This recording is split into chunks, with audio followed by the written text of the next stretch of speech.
guys, welcome to the project part of Chapter 4, Section 4, SVG, or Scalable Vector Graphics. And for this project, I couldn't really find anything that we could implement into the Blue Web Developer directory, much like the Canvas section. So I just threw together these shapes because I don't want to get into anything too advanced. So this is what I came up with, and it's not pretty, but it's not meant to be pretty. We're just trying to learn how to do this, how to use SVG and create shapes, and we're going to do a little bit of animation, just a couple shapes we're going to animate. So what we can do now is just open a new file and start from scratch. Close this out. Alright, and I'm just going to paste in just the doc type and the structure. I made the background black, the body background black, just for something different. So I'm going to save this, and I'm going to save it just in a file, in a folder on my desktop, and I'll just call it SVG, and I'll save it as index.html.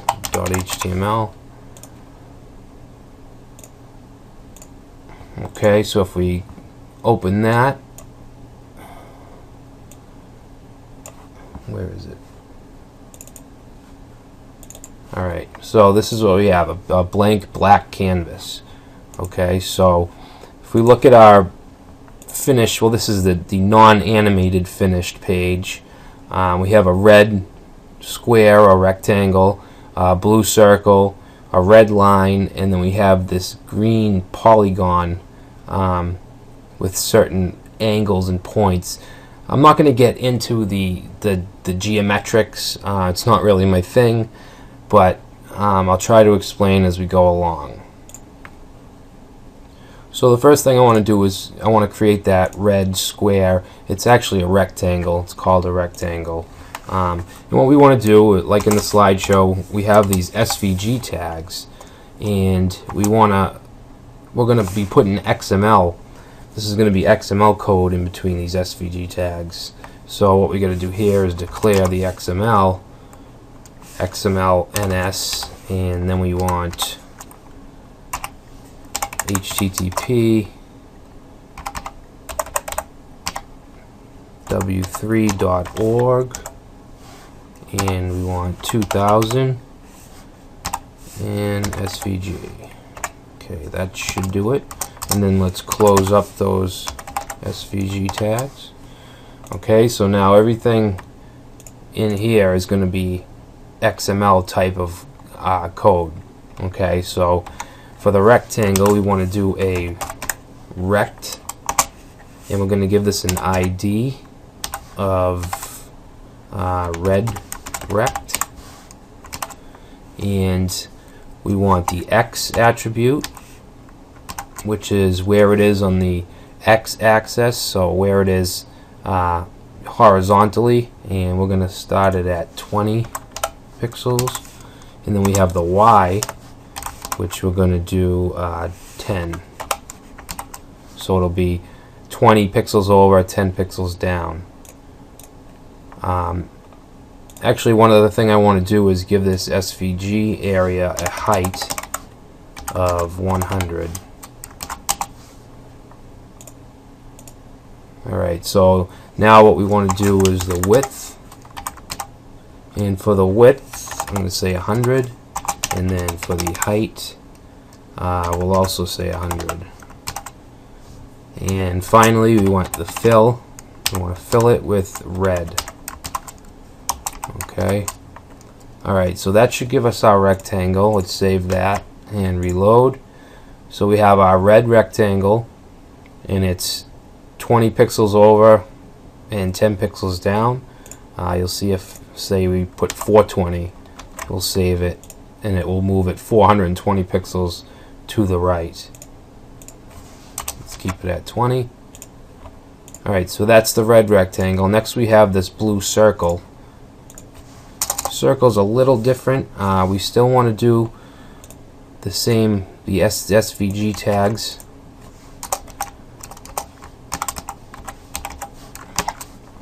And I'm going to change the height to 130.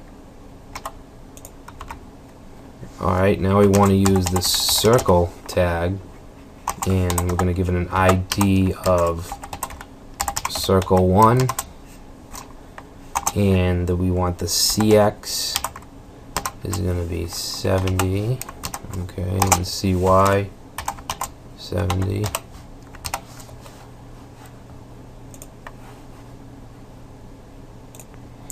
And the CX, CY attributes, it's just the x-axis and the y-axis. Okay, and next we have, one second here.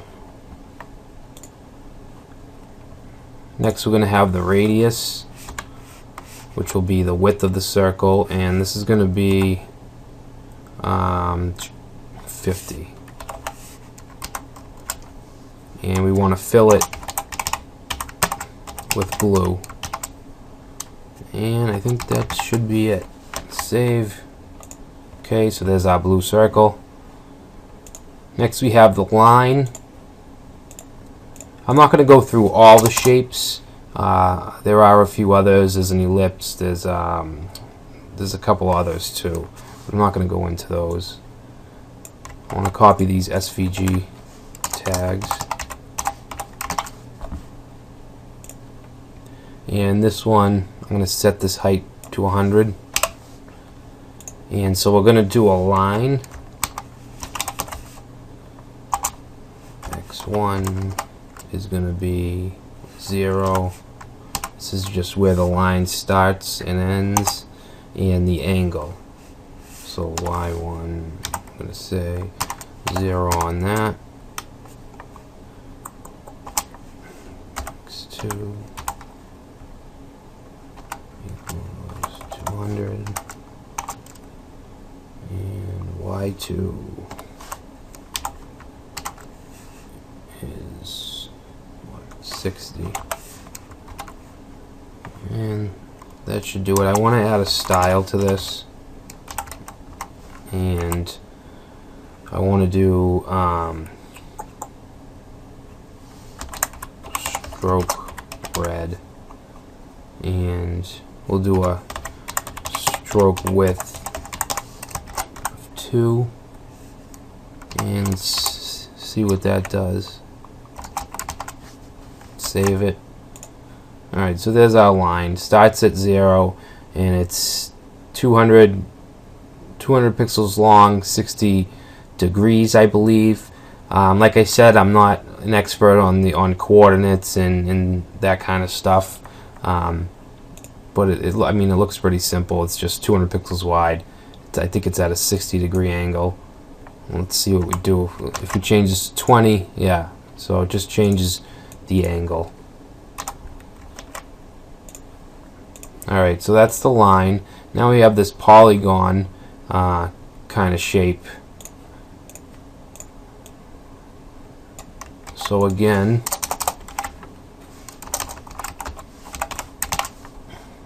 and we're going to keep the height at 100, and we're going to do polygon.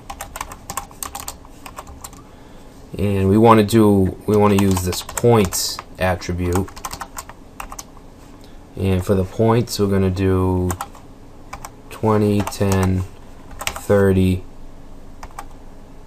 20, 10, no, not 30, 300, I'm sorry. 300, 20, 170. Now you can mess around with these and add your own values if you want. Tweak the shape a little bit. And fill it with green.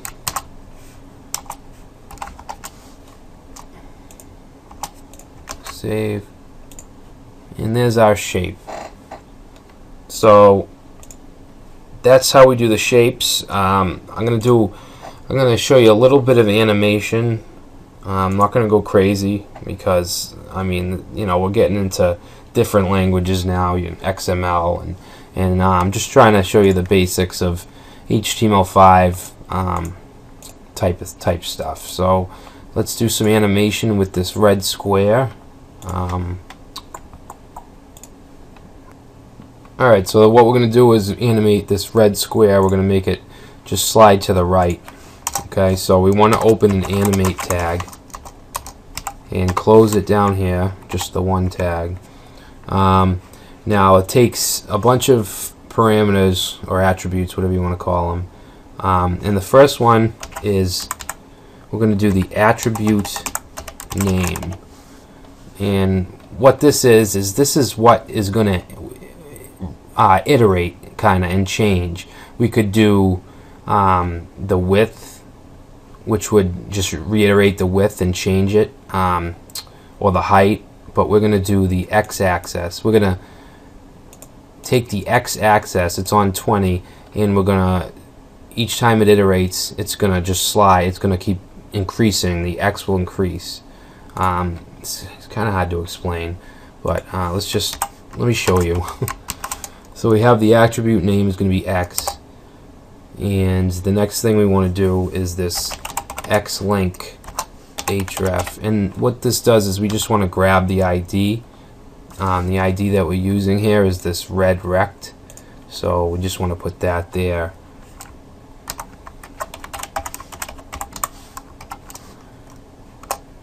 Alright, and then I like to have it in a line like this. You know, you can have it all bunched together, but there's quite a few attributes when you're using the animate, so I like to have it just nice and neat so it's easy to read. You don't have to do it, structure it like this. Now we're going to add the begin attribute, and that is where we want it to start, and we're going to start at 0, S. And then we have the duration. I'm going to say 5S, and S is seconds. So the duration of the animation will be 5 seconds. Okay.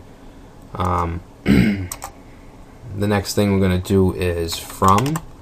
So where do we want it to start? 30. I'm going to say 30 pixels in, and we want to go to 500.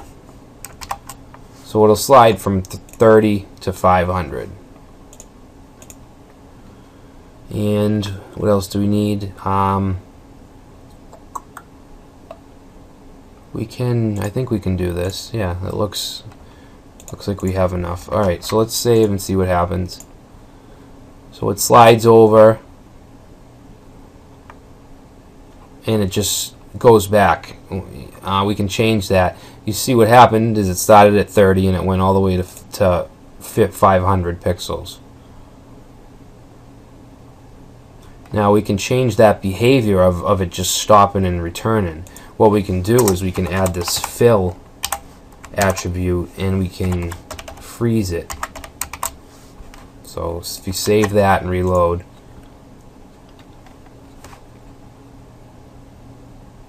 so now it freezes where it's at.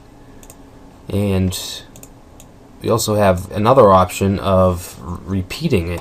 We can do repeat count, and then we could specify a certain number here if we wanted to repeat it 5 times or whatever, but what I want to do is indefinite. Save that.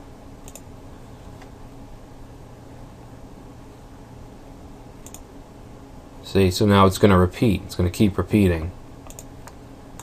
For now, I'm going to put it back to freeze because it's going to annoy me while I'm typing.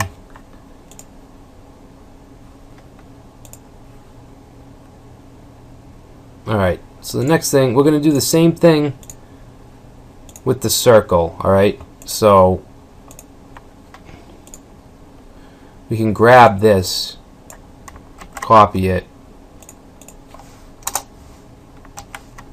paste it in. Now we need to change the ID here to circle 1. Alright, and everything looks good. And let's try it out. Save. Oh, I'm sorry. The circle doesn't have an X. No, that doesn't matter. What's going on here? What's wrong? Attributes X. CX. Let's see what that would do. There we go. We just had to change the attribute to this CX. So I actually want to add another rectangle under this red one. So I'm going to copy the exact same thing. And I just want to show you something. Let's change the ID to redrect2 in both places. Save it. So now we have an identical rectangle, but what I want to do is change the attribute that's being reiterated. Okay, I want to change it from X to width. So now if I save it, when I reload the animation, the width is what is going to change, not the x-axis. And you see what it's doing. It's just increasing the width. You can use anything here. You could use height. Now that we only have 100 pixels room here, so you probably won't. Yeah, you're not going to see the what it would do if this stuff wasn't here. So, but yeah, I mean, you can use anything, any attribute that is available. And I'm going to show you an example now with the circle. And what we're going to do is we're going to use the color. Alright, so as the circle, we're going to keep this animation too, but as the circle moves, we're going to change its color. So we want to open a new animate tag, and you can do multiple animations. You can do as many as you want. Animate.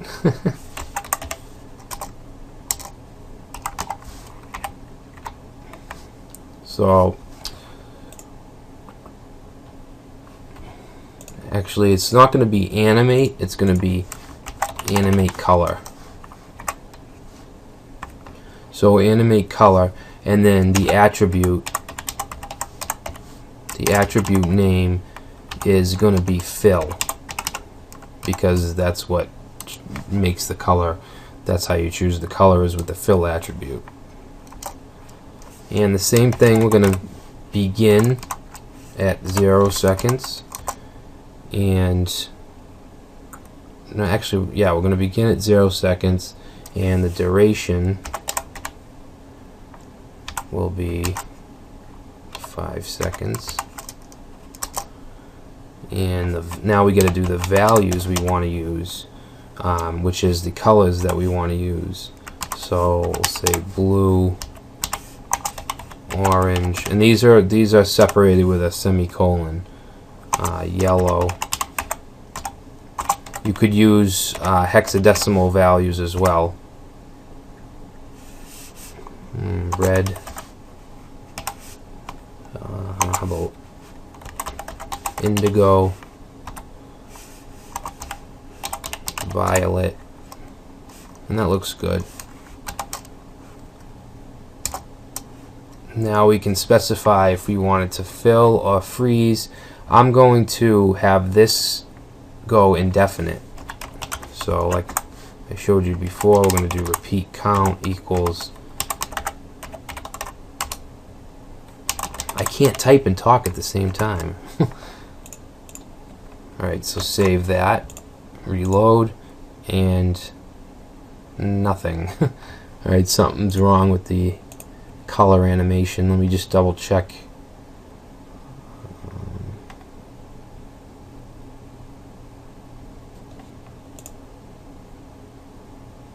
Oh, I didn't grab the ID. That should do it. Save. Alright, so now you can see the color is changing.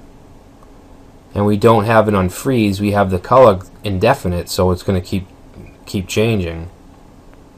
So you can see you can do some pretty neat stuff, and obviously this application is useless, but you know, it's a good training exercise just to get the basics down of SVG.